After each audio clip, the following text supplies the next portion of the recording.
Mr. Lombardi, how willing are you to stand up to unpopular party leadership and not fall prey to the establishment status quo? Which current members of Congress do you see yourself aligning with? Thank you, great question. Let me put it to you simple. Any member in Congress, regardless of party, who does not stand up for our liberties, does not stand up for our freedoms, chooses to infringe on them in any fashion, I will come for them.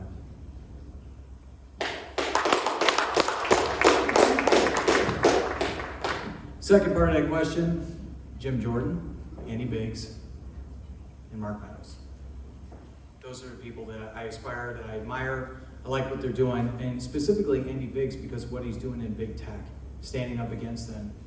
And Paul Gosar, and I've already signed a pledge to join the Freedom from Big Tech Caucus, where I would be able to take my skills in digital marketing, internet marketing, and apply it there and help litigate against the censorship and narrative control that's been happening here, to all of us on social media.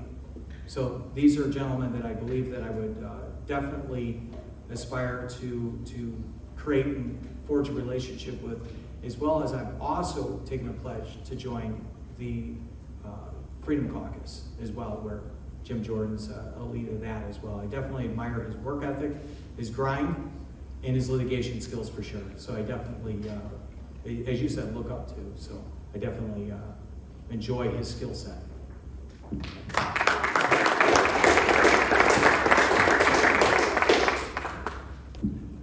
Folks, the one thing I cannot stand more than anything, and the reason why I got into this is because I cannot stand career politicians. I can't stand the fact that some people spent their whole life trying to be a politician because we are left with what we're dealing with right now. That's why I support term limits. I signed a pledge. I signed a pledge to support term limits. I've also said this publicly, I would run 3 terms if elected.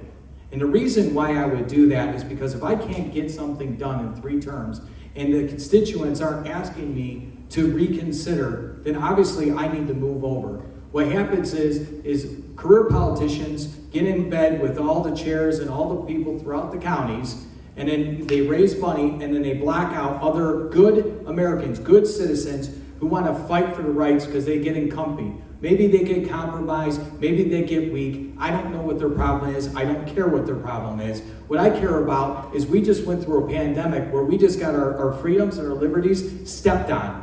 We got crushed. I had to take my son, who's a senior, out of school for fear of having to face the vaccine mandate within the schools. I will not bend for career politicians, nor will I be one. Thank you.